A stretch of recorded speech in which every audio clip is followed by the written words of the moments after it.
quero apresentar renovadamente a minha saudação a todos aqueles que participam aqui com a presença real ou com a presença eletrônica desta nossa série de atividades Registros sobre Registros, promovida pela Uniregistral, a Universidade do Registro, a cujo reitor, o Dr. Francisco Raimundo. Renovo a minha saudação e o meu particular agradecimento por propiciar esta nossa reunião real, como disse, e virtual. Hoje nós vamos gravar, dia 13 de dezembro ainda de 2017, gravar a aula do dia 17 de janeiro, entre os quais assistentes estarei eu, que pretendo assistir esta aula e fazer alguns comentários durante ela, quando ela for transmitida. Vamos tratar aqui do princípio da legalidade em sua 27ª parte. Ao final da nossa exposição, vamos sortear 3 livros. O primeiro deles, esta obra do juiz Márcio Câmara de Lima, que é meu assessor na seção de Direito Público, na presidência da seção, Uso Capião Coletivo e Desapropriação Judicial.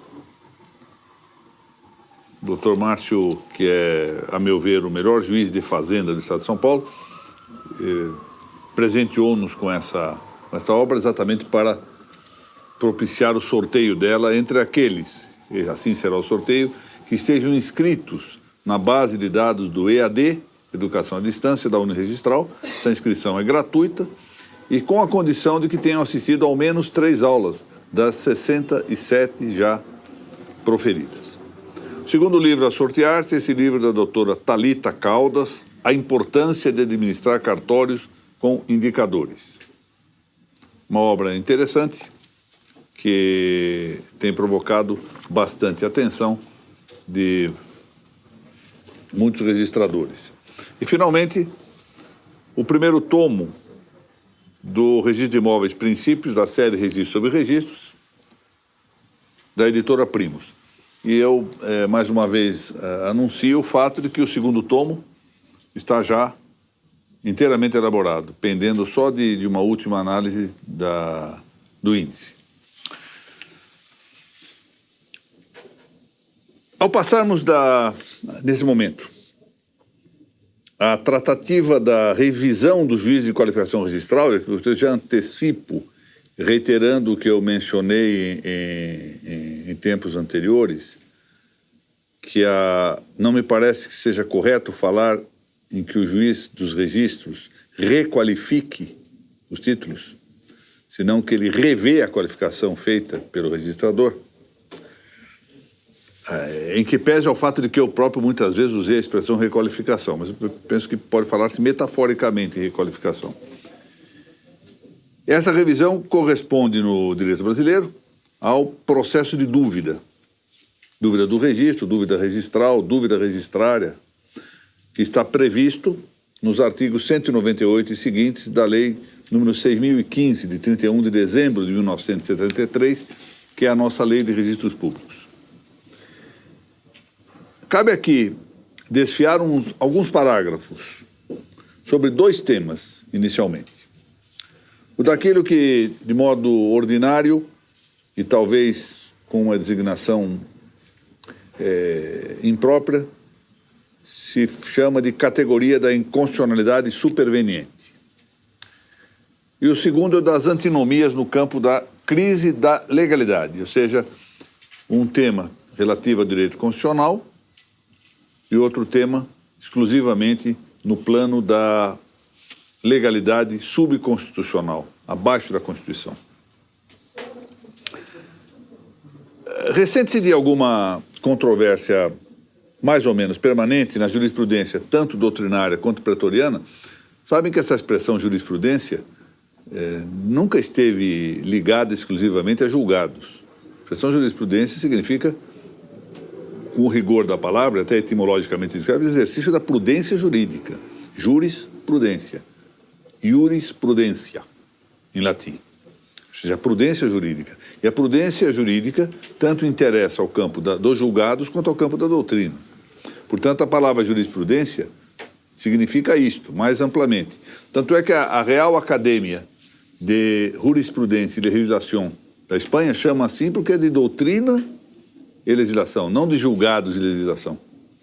Então a expressão jurisprudência é mais ampla. Por isso se fala em jurisprudência doutrinária, para indicar a doutrina, e jurisprudência pretoriana, aquela que é decidida nos tribunais. Mas dizia eu que sofre alguma perseverante controvérsia a jurisprudência doutrinária e pretoriana acerca do caráter que se deve reconhecer quanto à antinomia, o conflito entre uma norma e outra que, sendo-lhe posterior, ius superveniens, seja ao menos esta última, a posterior, de natureza constitucional. Que nós estamos na discussão da chamada inconstitucionalidade superveniente. Qual é o caso? É antinomia, ou oposição, entre uma norma constitucional que sobrevém a outra norma, sendo esta infra ou constitucional. Ou seja, temos uma norma, aí vem uma norma constitucional posterior a ela. Vamos supor uma norma infraconstitucional, uma norma da lei aqui qualquer, essa norma. Aí vem uma norma constitucional. Isso torna essa norma aqui incompatível, de fato, com a Constituição. Mas será isso uma inconstitucionalidade ou não? Essa é a discussão.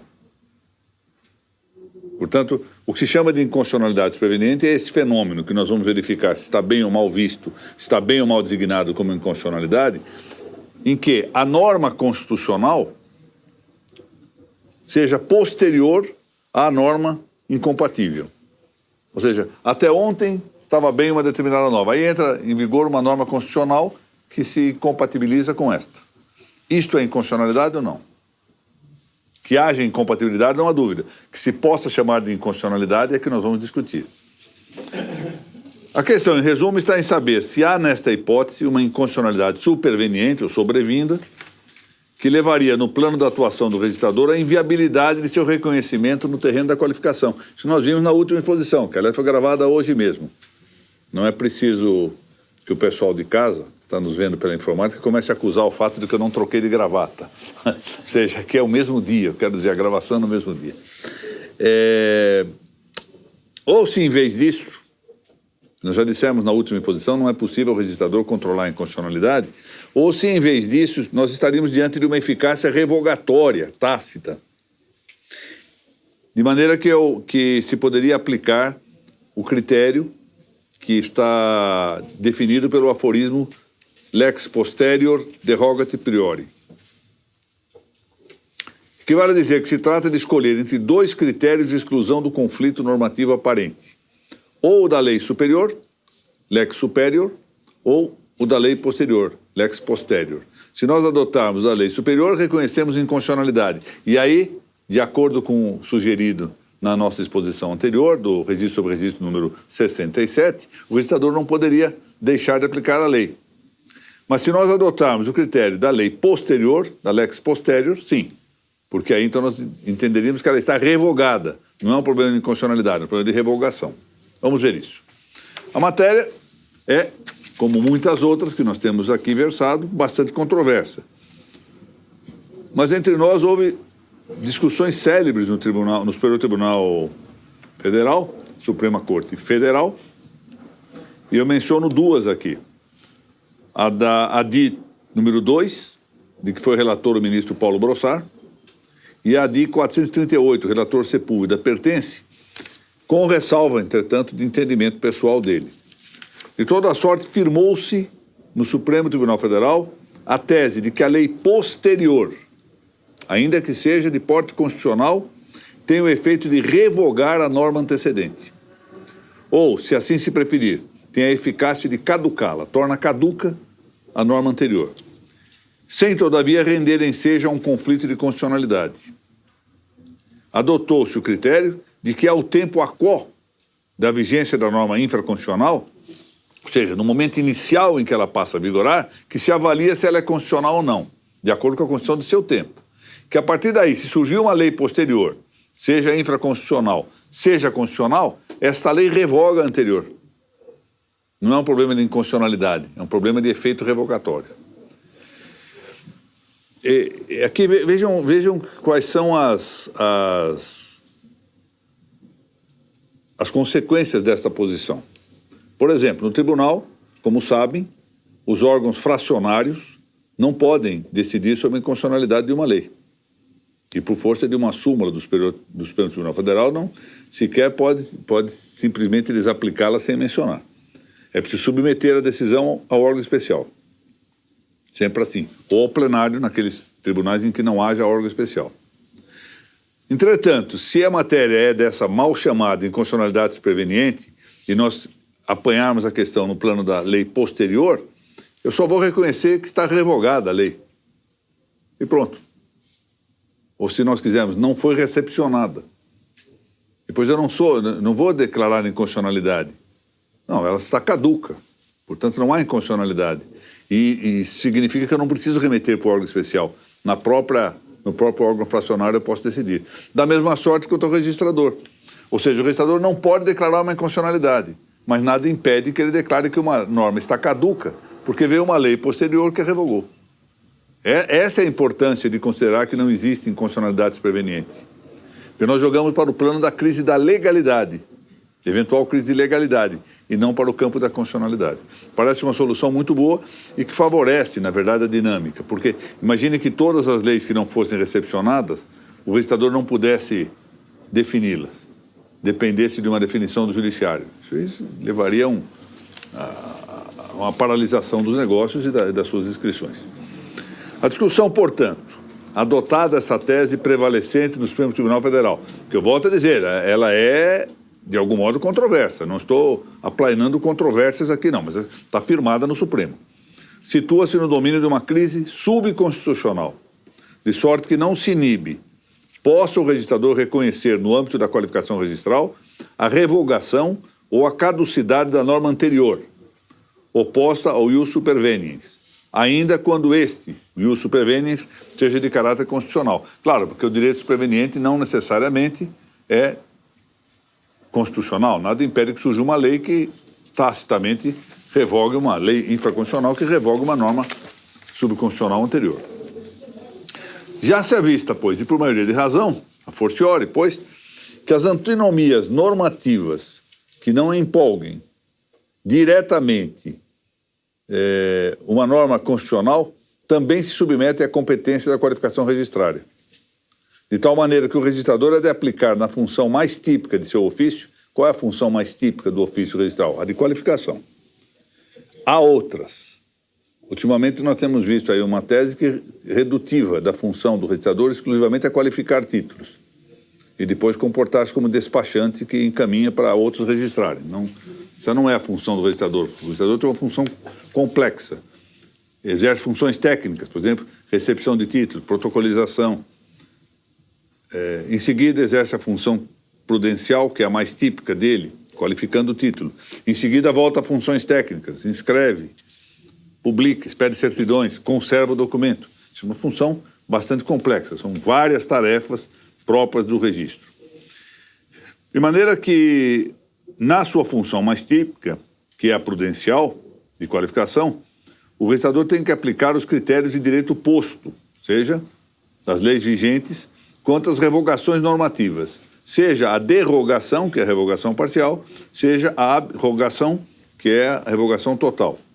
E isso importa num juízo de vigência e de eficácia dessas normas, bem como, em dados casos, sobre um possível efeito repristinatório de normas antecedentes. É preciso ver isso. É outro tema aí que fica entregue a possíveis monografias dos aqui presentes e daqueles que nos assistem. Quando se dão efeitos repristinatórios de normas que interessam ao registro. E o registrador pode ver efeito repristinatório, ou seja, uma norma que foi revogada e que volte a viger depois de uma lei superveniente. Para a situação do Brasil, deve ter-se em conta o que dispõe a agora designada Lei de Introdução às Normas do Direito Brasileiro, ou seja, a antiga Lei de Introdução ao Código Civil. Eu até agora não entendi a importância que houve, que se deu para mudar o nome de uma lei tradicional que estava em vigor, um decreto que estava em vigor desde 1942, conhecidíssimo como Lei de Introdução ao Código Civil, todo mundo sabe isso, de repente fazem uma lei só para mudar o nome, desnecessariamente. Apontem-se por sua importância em nosso tema as disposições contidas nos 3 parágrafos do artigo 2º desta lei de introdução. Eu vou ler aqui, dado a boa redação que elas têm. Eles têm os 3 parágrafos. A lei posterior revoga a anterior, quando expressamente o declare. É revogação expressa. Quando seja com ela incompatível, revogação tácita, ou quando regule inteiramente a matéria de que tratava a lei anterior.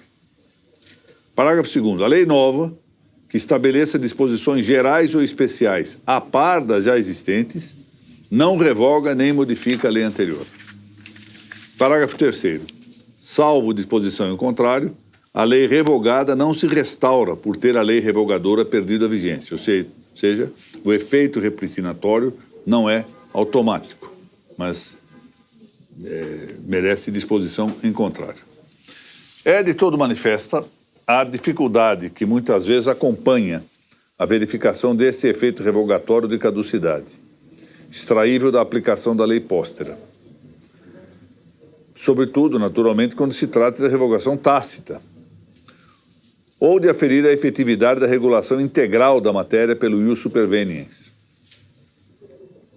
Ou ainda, se quisermos pensar assim, de cogitar do confronto entre uma norma geral e outra anterior especial. Porque, como estou citando aqui nesse aforismo conhecido, lex posterior generalis non derogat priori speciali.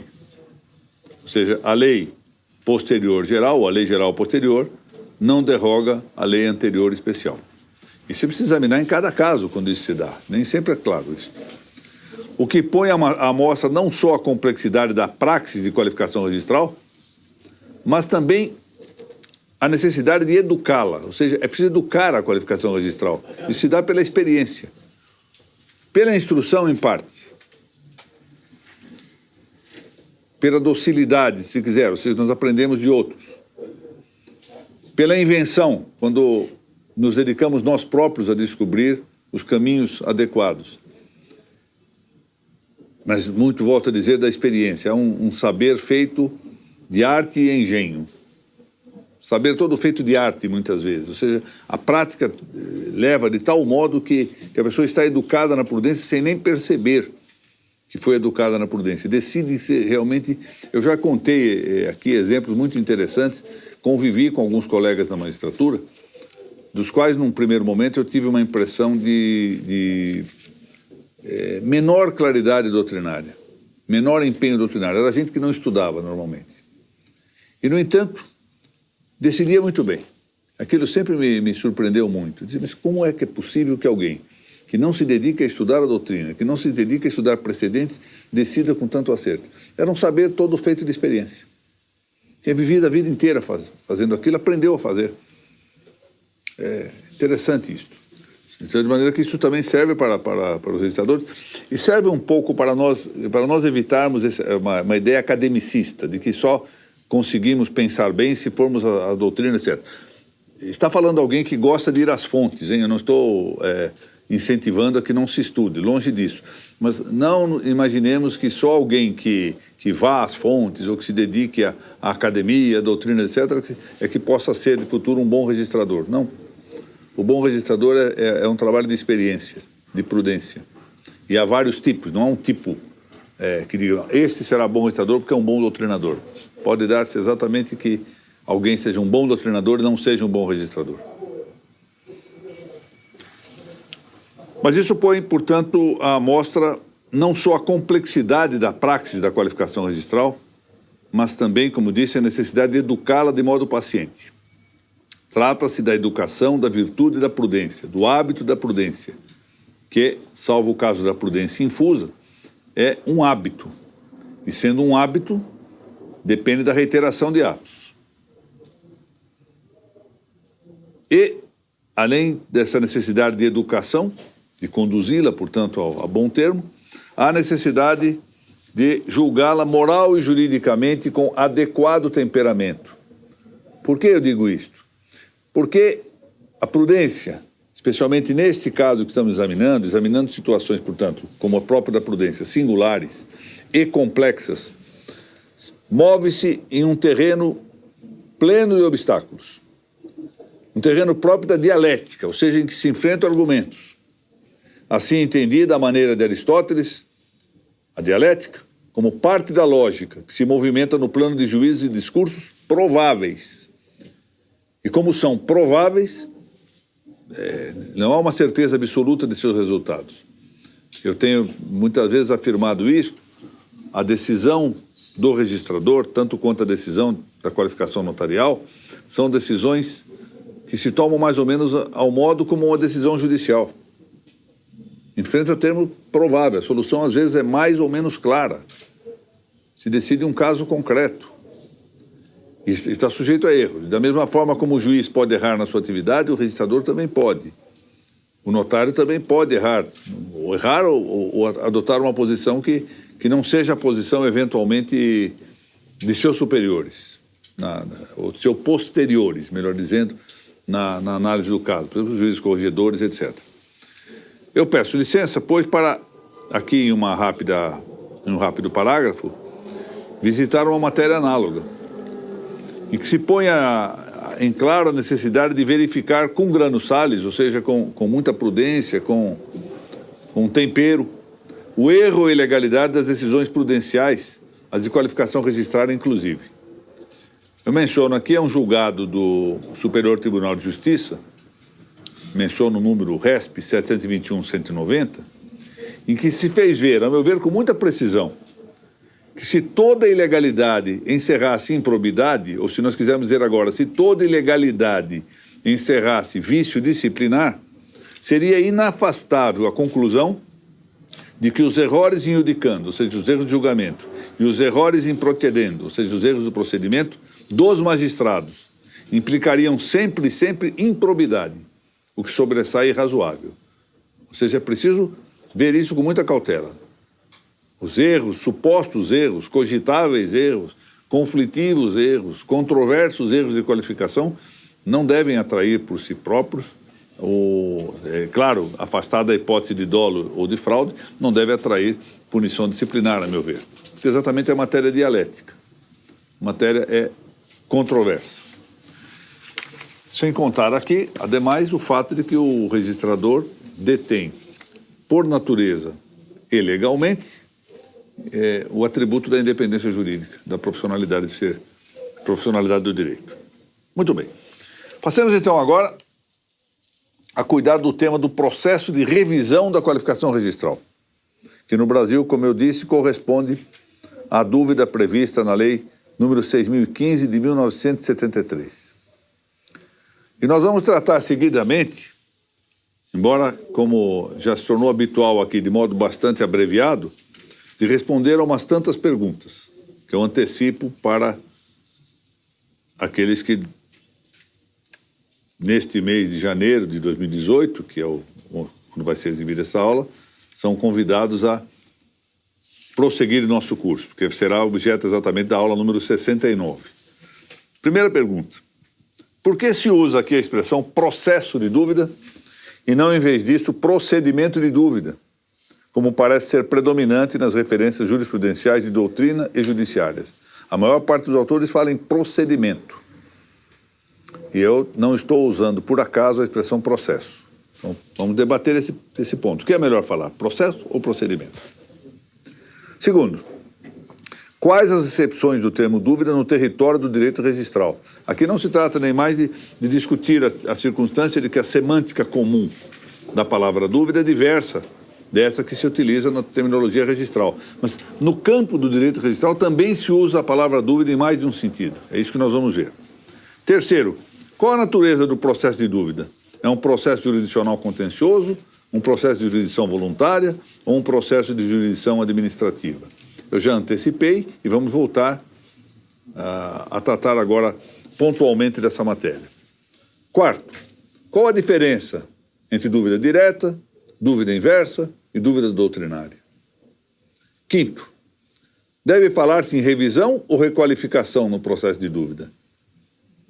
Sexto, como se processa essa dúvida, em síntese, segundo o direito posto brasileiro, ou seja, segundo as normas legais vigentes? Tanto isto na etapa antejudicial, ou seja, na etapa prévia à remessa ao judiciário, quanto no judiciário o que inclui a sua fase recursória. Destacadamente, sétimo, é correta a afirmação de que a dúvida registral seja um processo documentário? Oitavo, com o advento do Código de Processo Civil Brasileiro de 2015, persistem as razões que interditavam a preclusão das decisões interlocutórias no processo de dúvida, bem como interditavam a intervenção de terceiros na fase pré-sentencial do feito? Que é esta pergunta? As decisões incidentais, decisões interlocutórias anteriores à sentença, são agraváveis ou não?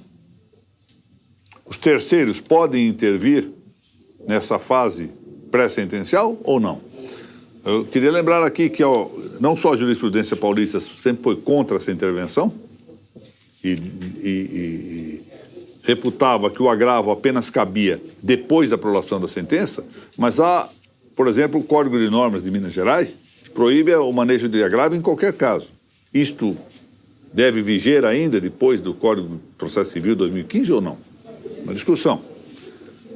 Nono, admite-se o amicus curiae no processo de dúvida?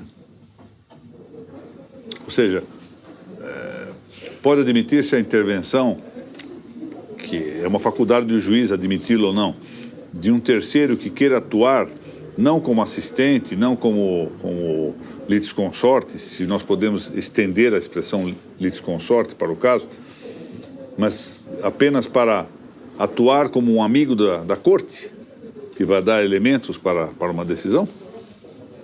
Em particular aqui, logo nos adverte o interesse, muitas vezes, do notário em intervir na condição de amicus curiae, ou de organismos notariais, por exemplo, a Academia Brasileira de Direito Notarial, presidida pelo estimado amigo Dr. Biratã Pereira Guimarães.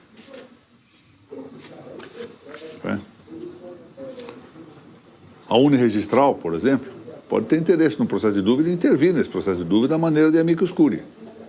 O doutor Francisco Raimundo pode postular, ou seja, um processo correndo junto à primeira vara de registros públicos, a doutora Tânia tem decidido alguma coisa e nada impede, eu estando em segundo grau também, que ele intervenha como amicus curiae. Pode postular. Se vai se admitir ou não é outra história, mas pode postular. Ou lá o CORE de Minas Gerais, uma organização, entidade de grande atuação, ou a ATC, seja do Maranhão, por exemplo, em que presidida pelo meu estimado amigo Tiago Estrela, ou a ATC do Paraná, onde está o Zé Eduardo Moraes. Nós podem pensar em intervir na condição de amicus curiae. Pode ou não pode, à luz do novo código? Isso nós vamos ver. Até aqui, em verdade, salvo uma providência, no caso paulista, constante das normas de serviço, e isso é muito controverso, até que devesse estar nas normas de serviço, o fato é que nunca em São Paulo se admitiu essa hipótese. E agora com o novo código? Décimo, pode julgar-se uma dúvida parcialmente procedente quando se rejeita a parcela dos motivos da qualificação negativa original? Ou a improcedência ou procedência parcial da dúvida quer dizer outra coisa? Essa é uma matéria já conhecida, mas tem que ser reestudada. 11ª questão, essa me parece muito interessante.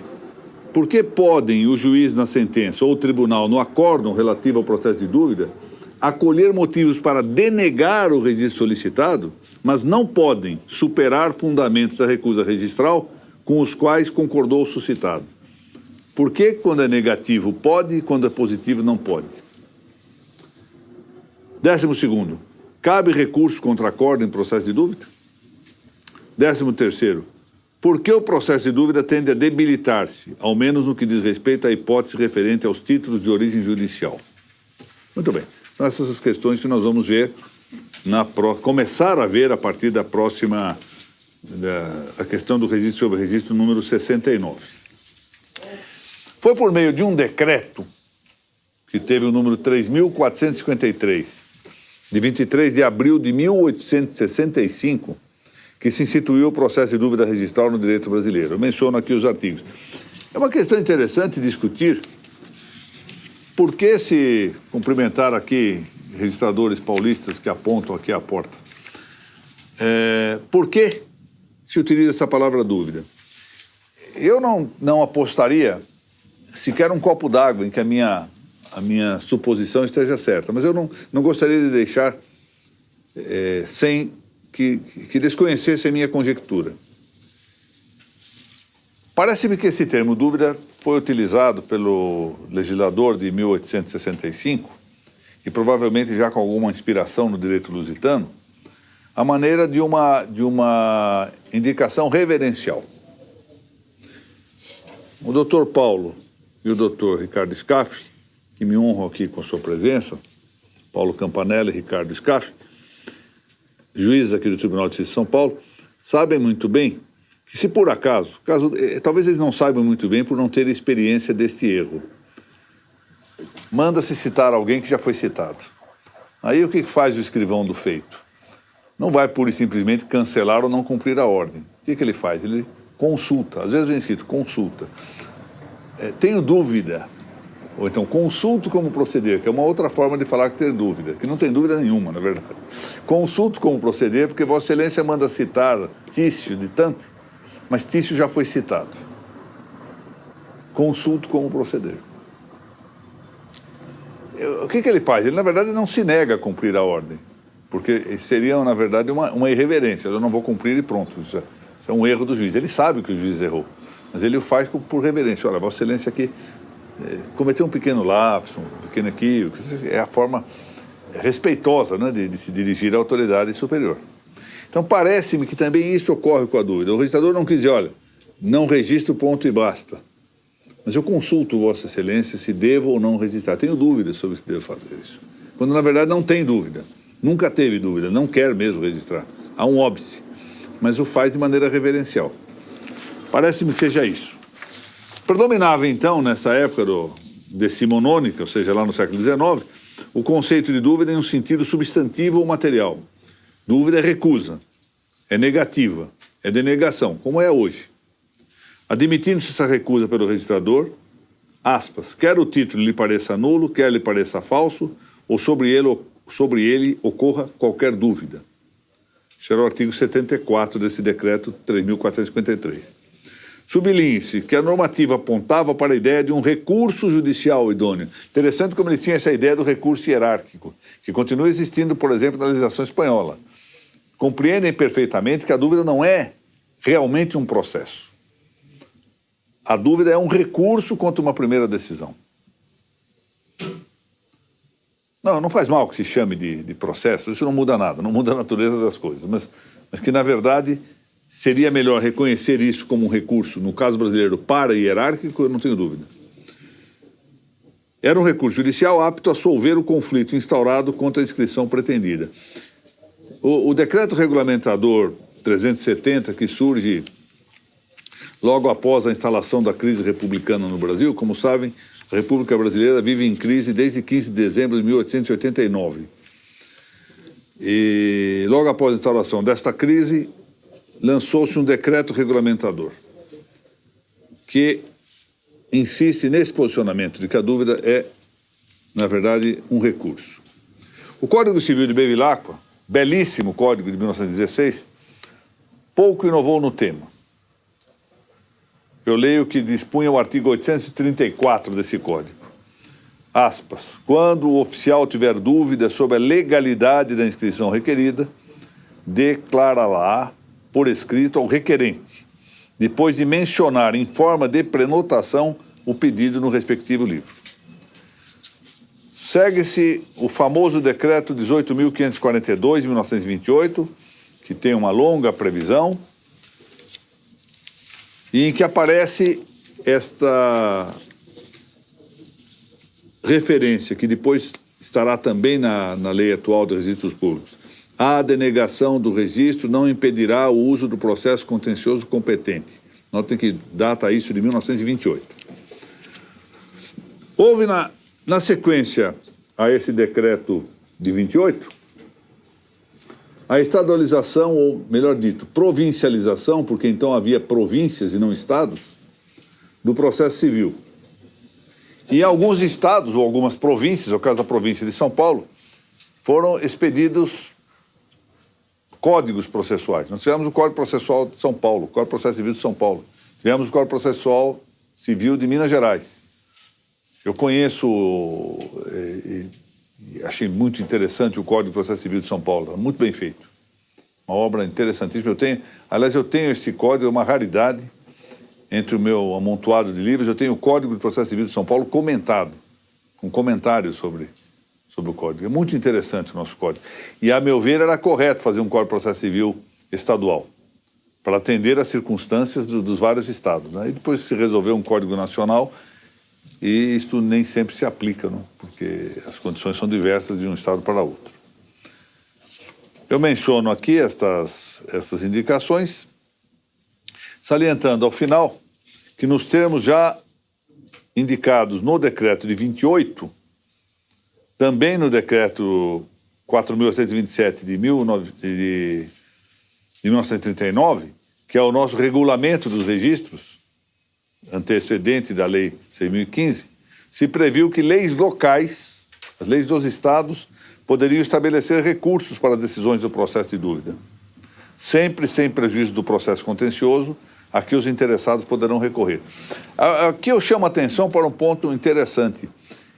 Nós não temos, embora a dúvida seja tratada num diploma nacional, a Lei 6.015 hoje, nós temos ainda o reflexo da estadualização do seu procedimento. Então, por exemplo, São Paulo, processo de dúvida é julgado por um órgão administrativo colegiado, que é o Conselho Superior da Magistratura de São Paulo. Em outros estados, é julgado por câmaras dos tribunais. Em outros estados, é julgado só pelo Corregedor-Geral. Sequer se prevê órgão colegiado para essa apreciação.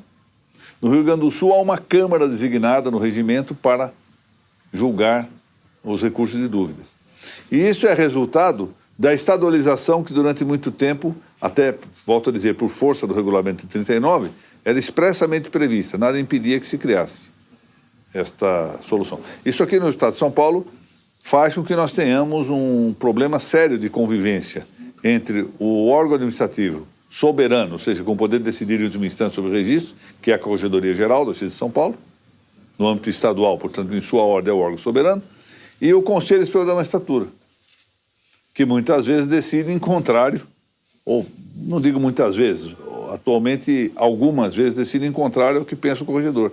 Toda vez que o Corregedor-Geral da Justiça vota vencido em um acórdão do Conselho Superior da Magistratura, significa que o órgão soberano não foi soberano. Ou seja, ele é o soberano administrativo, mas há um bifrontismo com o Conselho.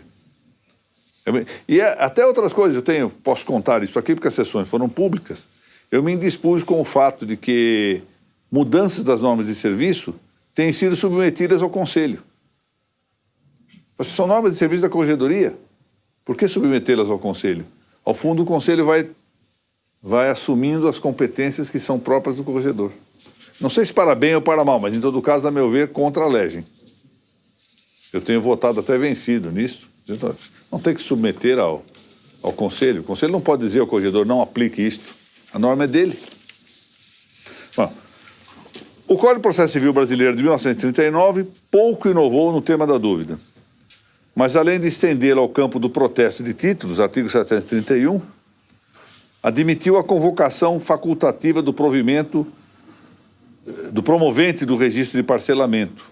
Isso é uma norma que estava no parágrafo 3º do artigo 345 do Código de 39, o que acarretava o ensejo de um meio de prova oral no processo da dúvida. Porque o fim dessa previsão, no entender de Pontes e Miranda, era a tomada de depoimento pessoal do promovente do parcelamento. Essa é a razão, uma das razões pelas quais eu pergunto lá atrás se o processo de dúvida é documentário hoje. Porque houve um tempo em que admitia, ao menos nesse caso, se admitia a tomada de prova oral. Enfim, veio a nossa Lei 6.015, de 1973, e é à luz dessa lei que nós vamos prosseguir o tema da dúvida registral. Mas eu queria aqui, ao encerrar esta exposição, observar que a Lei 6.015, a nossa Lei de Registros Públicos, está em vigor desde o dia 1º de janeiro de 1976. Ela data de 31 de dezembro de 1973, passou a viger a partir de 1º de janeiro de 76, Com ela, a ideia era encerrar a prática das transcrições e estabelecer o novo sistema do Folio Real, o novo, há 40 anos atrás, né? O novo sistema do Folio Real, da matriculação dos imóveis. E até hoje, essa situação transitória, porque só podia ser transitória das transcrições, prevalece. E se não houver uma tomada de posição decisiva, determinada, para que se encerrem as transcrições, nós vamos continuar com esse sistema o resto da vida. Ou seja, vamos ter uma lei frustrada em muitos de seus aspectos. É preciso ter um pouco de determinação nisso, embora não seja, claro que não é possível abrir matrícula em todos os casos de encerramento de transcrição, porque as descrições não comportarão essa abertura, então vamos ter um processo de retificação. Em outros casos, só por meio de usucapião. Por exemplo, as transcrições relativas a frações ideais. Como nós não conseguimos recompor o imóvel, então vai ser necessário, talvez, aí valer-se o usucapião. Mas nós temos que, ou isto, ou continuar, de certo modo, simulando que a Lei 6.015 está inteiramente em vigor, porque o sistema era para ser de matriculação, e hoje nós continuamos com um sistema misto. Em alguns lugares do país, as transcrições superam em número as matrículas. Então, alguma coisa não está bem. Vamos ao sorteio, doutora Graziella. São hoje 3 livros. Começamos pelo livro do doutor Márcio Câmara de Lima, Uso Capião Coletivo e Desapropriação Judicial.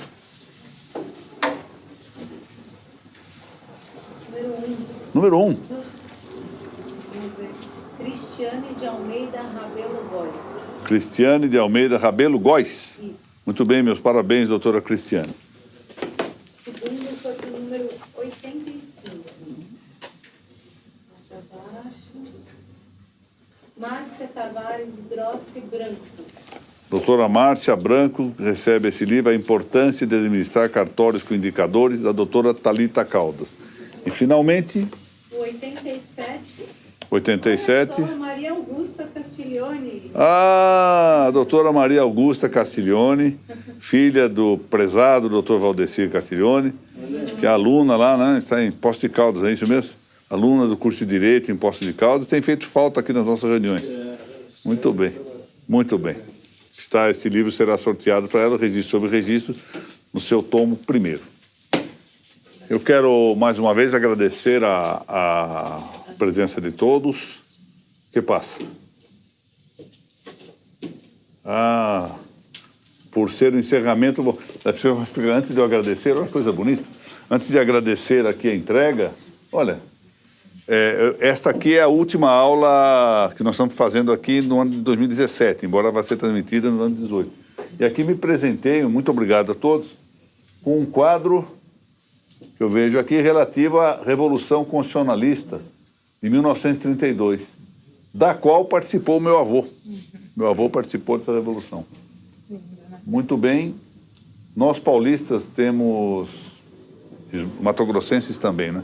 Temos particular apreço por esse fato da história bandeirante em defesa da constitucionalidade, e mais do que em defesa da constitucionalidade, em defesa da legitimidade.